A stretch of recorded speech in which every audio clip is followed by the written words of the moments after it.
그러나 정작 우리의 마음은 고요했는지, 아기 예수님 앞에 있었는지 스스로 물어야 합니다. 하나님은 말씀이 되어 우리에게 오셨습니다. 그러나 성탄절은 단순히 오셨다라고 하는 사실로 끝나지 않습니다. 그분 앞에 선 인간이 어떤 태도로 성탄절을 맞이하고 응답하는가, 그것이 성탄의 진짜 질문입니다. 마태복음은 그 질문에 대한 대답으로 동방에서 온 박사들을 우리 앞에 불러 세웁니다. 그들은 많은 말을 하지 않습니다. 다만 별을 보고 길을 걷고 엎드리고 예물을 드립니다. 동방 박사들은 별을 보았습니다. 그들은 유대인은 아닙니다. 동쪽에서 왕의 통치를 자문하던 지식인들이었고 하늘의 움직임을 해석하던 사람들이었습니다. 그들이 별을 보고 길을 떠난 것은 단순한 호기심이 아니었습니다.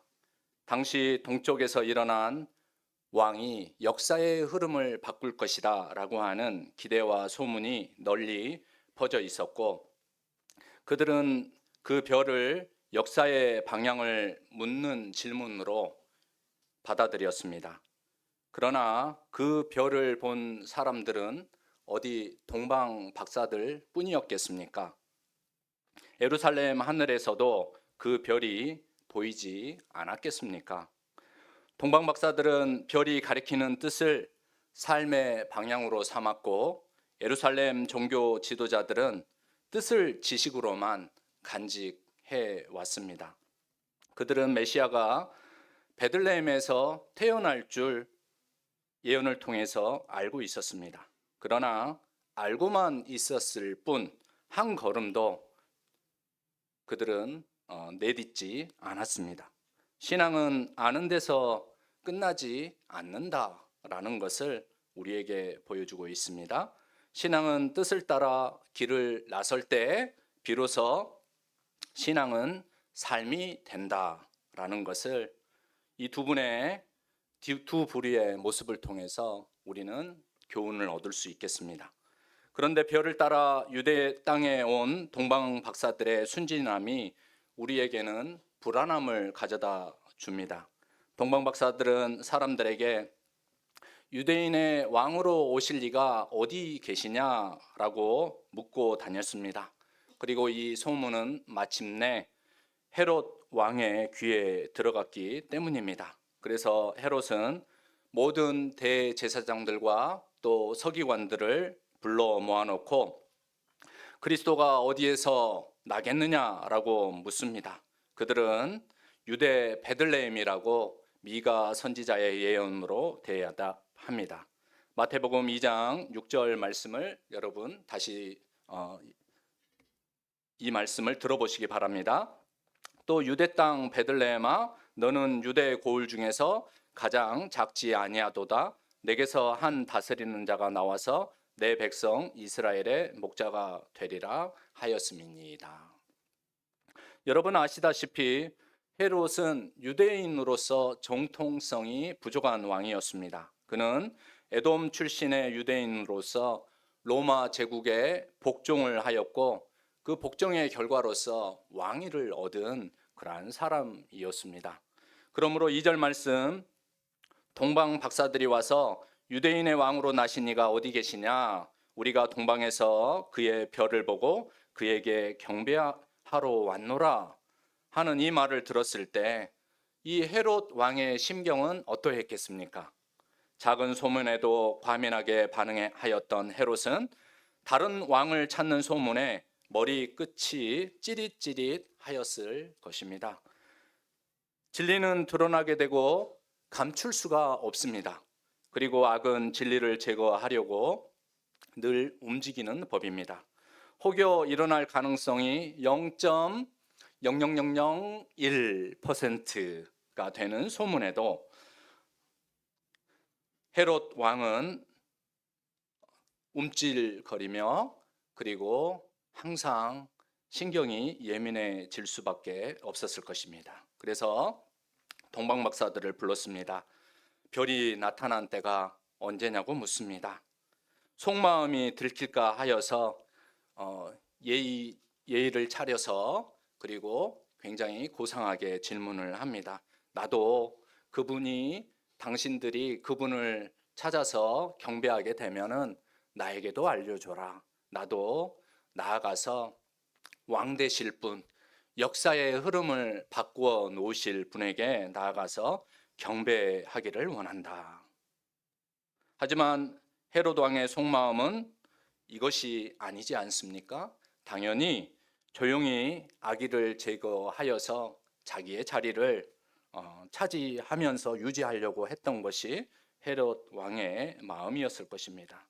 그는 동방박사들의 뒤를 그의 부하들을 시켜서 밟게 했을 것입니다. 하지만 진리를 지키시고 진리로 이끄시는 분은 하나님이십니다. 동방박사들은 그곳을 찾게 하신 이도, 또 아기 앞에 서게 하신 이도, 또 헤롯의 덫을 피하여 인간의 계산이 아닌 하나님의 빛 안에서 아기 예수님께 나아갈 수가 있었습니다. 마침내 그들은 아기 예수님을 만나 경배하고 세 겹의 고백이 담긴 예물을 하나님 앞에 그리고 아기 예수님 앞에 드립니다. 우리 다 함께 2장 11절 말씀을 다시 한번 읽어보시도록 하겠습니다. 집에 들어가 아기와 그의 어머니 마리아가 함께 있는 것을 보고 엎드려 아기께 경배하고 보배 앞을 열어 황금과 유향과 몰약을 예물로 드리니라. 첫 번째 예물은 황금이었습니다. 황금은 왕에게 드리는 예물이자 고백입니다. 당신이 나의 왕이십니다. 내 삶의 주권은 오직 당신에게 있습니다. 두 번째 예물은 유향이었습니다. 유향은 성전에서 예배를 드릴 때 사용하는 향이었습니다. 이것을 아기 예수님께 드리는 것은 아기 예수님이 바로 하나님의 신성을 지니신 분, 하나님께서 보내신 이 메시아 그리스도임을 고백하는 행위입니다. 그래서 이 예물을 드리면서 당신은 우리의 하나님이십니다. 우리의 예배를 받아주소서. 세 번째 예물은 몰약이었습니다. 우리는 성탄을 늘 밝은 이야기로만 기억하고 싶어 합니다. 그러나 마태 저자는 처음부터 아기 예수님의 길이 어디로 향해야 하는지를 보여줍니다. 성탄 안에 숨겨진 십자가의 사랑과 헌신을 발견하고 고백하는 것이 바로 몰약이었습니다. 당신의 길이 고난의 길일지라도 저희는 그 길을 따르겠습니다. 동방박사들이 드린 황금과 유향과 몰약에는 이 땅 위에 오신 예수님을 사랑하고 그리워하고 감사하고 경배하는 마음이 듬뿍 담겨 있었습니다. 그리고 이러한 감사와 사랑과 그리움과 찬양을 마음에 품은 채 그들은 다른 길로 돌아갔다라고 마태복음은 마지막에 우리에게 알려주고 있습니다. 2장 12절 말씀입니다. 그들은 꿈에 헤롯에게로 돌아가지 말라 지시하심을 받아 다른 길로 고국에 돌아가니라. 아기 예수님을 만난 사람들은 예전과 같은 길로 돌아갈 수가 없습니다. 헤롯에게 갈 수가 없다라는 이야기입니다. 위 말씀은 동방박사들이 귀국했던 경로를, 그 정보를 우리에게 알려주고자 귀한 구절 속에 담아 놓은 것이 아닙니다. 그들의 존재가 새롭게 되어 이전과 같은 길로, 이전과 같은 방식으로 더 이상 살 수가 없다라는 말씀입니다. 존재의 변화가 일어났다라는 이야기입니다. 더 이상 헤롯을 의식하지 않아도 되고 헤롯 앞에 돌아가서 그의 존재감을 인정받지 않아도 된다라는 이야기입니다. 그러므로 성탄절을 통하여 기쁨과 감사 속에서도 충만하게 머무는 것도 중요하겠지만 성탄의 완성은 무엇입니까? 바로 인생의 방향 전환입니다. 회개와 거듭남에 있다는 것을 여러분 기억하시기를 바랍니다. 오늘 우리가 함께 또 참여한 세례 예식은 다른 길을 선택하는 신앙 고백을 우리에게 물었던 것입니다. 과거의 목적과 방식으로 하나님 나라로 되돌아갈 수 없기 때문입니다. 예수님을 주님으로 고백하고 세례받는 것은 하나님이 여러분의 삶 속에 들어오셔서 새로운 길로 초대하신 부르심의 사건, 이 사건에 응답하는 것이 바로 세례 예식이었습니다. 성도 여러분, 우리는 오늘 또 아기 예수님 앞으로 나가는 동방 박사들처럼 다시 오시는 주님을 기다리며 실은 이 성탄 이야기 안에 살아가고 있는 사람들이 바로 우리 자신들입니다. 그래서 성탄절이 되면 우리는 아기 예수님 앞에 어떠한 모습으로 나가야 하지? 그리고 아기 예수님 앞에 우리가 드릴 귀중한 선물은 무엇일까? 이런 질문을 가지고 늘 고민합니다. 하나님은 이미 모든 것을 다 가지신 분인데 우리가 드릴 수 있는 것이, 우리가 또 하나님을 기쁘시게 할 수 있는 것이 무엇일까라는 고민 가운데 머물게 합니다. 특히 먹고 사는데 바쁘고 세상 삶이 즐길 거리가 많아 다시 오시는 주님을 기다리는 것이 낯선 오늘날, 실은 오늘날의 이야기도 아닙니다. 이 이야기는 마태복음의 마태 저자가 이 마태복음을 썼던 그 당시에도 사람들은 우리와 똑같은 그러한 고민과 상황 가운데 있었던 것을 기억해 보면서 우리는 이 마태복음이 마태 저자가 우리에게 알려주는 이 성탄 이야기를 통하여서 우리는 무엇을 가지고 아기 예수님 앞으로 나아가 우리의 마음을 드릴까, 이 질문 앞에 서야 하겠습니다. 러시아에서 전해 내려오는 네 번째 동방박사 혹은 네 번째 왕 이야기가 있습니다.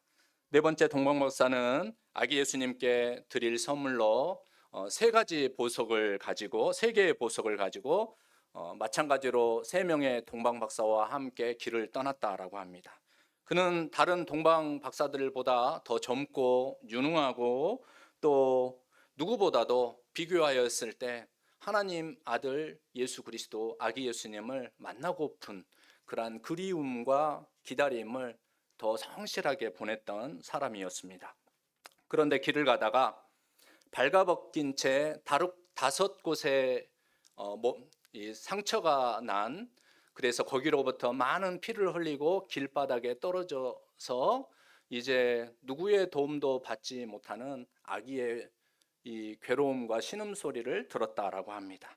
불쌍하고 가련하게 여기는 마음이 들끓어서 그는 이 아이를 위해서 아기 예수님께 드릴 보석 중에 하나를 꺼내어서 보물을 구하여서 이 아이가 잘 나올 수 있도록 그것을 이제 주고 길을 떠났다라고 합니다. 열심히 길을 따라간다라고 하였지만 동방박사의 그 발걸음을 쫓지는 못하였습니다. 점점 처지었으나 그 방향을 향하여서 계속 걸어갔다라고 합니다. 그런데 어느 한 마을을 지나가다가 장례 행렬을 만나게 되었습니다. 아버지가 돌아가신 것 같았습니다. 그 뒤에 이제 아내와 자녀들이 뒤따르고 있는 모습을 보게 되었습니다. 그런데 이 아내와 이 아이들의 나중 장례 이후에 삶은 어떻게 되느냐면은 빚이 너무 많은 관계로 이제 노예로 팔려가게 될 그런 신세였던 것 같습니다. 그들의 형편을 알게 된 이 네 번째 동방 박사는 그들을 위해서 예수님께 드릴 두 번째 보석을 내어 놓았다라고 합니다. 다시 앞으로 계속 나아갔습니다. 또 다른 마을을 지나가게 되었는데 병사들이 마을 남자들을 끌어다가 마을 중앙에 놓고 죽이려고 하고 있었습니다. 그래서 이 네 번째 동방 박사는 이제 마지막 남은 아기 예수님께 드릴 그 보석을 그 사람들에게 주고 그들의 생명을, 그들의 몸값을 지불을 하고 마침내 그들을 구했다라고 합니다. 하지만 그 앞에는 이미 목적지도 보이지 않았고 또 앞선 사람들의 동방박사들의 그 흔적도 보이지 않았습니다. 별도, 하늘에 떠 있는 별도 지금까지 잘 그래도 간헐적으로 반짝이면서 앞으로 나아갈 수 있도록 도와줬는데 더 이상 별빛도 찾을 수가 없게 되었습니다. 그래서 그는 이 마을 저 마을로 떠돌아다녔습니다. 그러다가 자신의 도움이 필요한 사람들을 만나게 되면은 말도 내어주고 옷도 내어주고 가방도 내어주고 또 자기가 그들을 위해서 사용할 수 있는 모든 물질도 내어주고, 그리고 또 그것도 할 수 없으니까 자기의 노동력도 팔고 또 자기의 지혜를 통하여서 그들이 어두운 가운데 힘들게 살아가고 있는 모습들 가운데 그들이 그 모든 그 일들을 조금이라도 더 극복해 주기 위하여서 최선을 다하였습니다. 그의 나락은 어느 항구에서 빚을 갚기 위해서 노예손으로 끌려가는 한 남자를 만날 때였습니다. 그는 그 남자를 대신하여서 이제 노예로 팔려가게 된 것입니다. 그래서 그 남자는 다시 집으로 되돌아가게 되었다라고 합니다. 그리고 나서 한참 오랜 시간 그 안에 반짝였던 모든 별빛도 이제 가물가물해지고 목적지가 잘 보이지 않았던 그러한 마음으로 오랜 시간을 이제 노동을 하면서 살았을 때 어느 날 그의 영혼에 사라졌던 별이 다시 떴다라고 합니다. 그리고 그 별이 그의 마음속에 희망과 사랑과 용기를 주었을 때 그의 동료 노예들과 그를 끌고 간 선원들은 그에게서 신비한 빛을 감지하며 이렇게 말했다라고 합니다. 그 내면의 빛은 이미 이내 그를 넘치게 채웠고 그가 옳은 길을 가고 있다는 잔잔한 확신이 마음 가득 밀려왔다.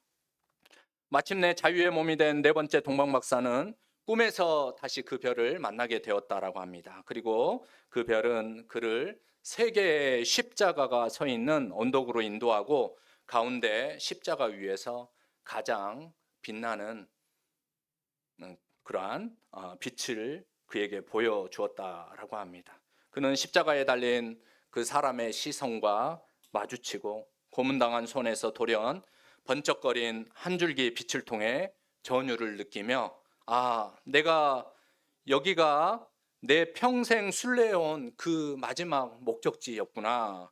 이 사람이 나를 그토록 그리움 가운데 사무치게 하고 나를 사로잡은 사람이었구나.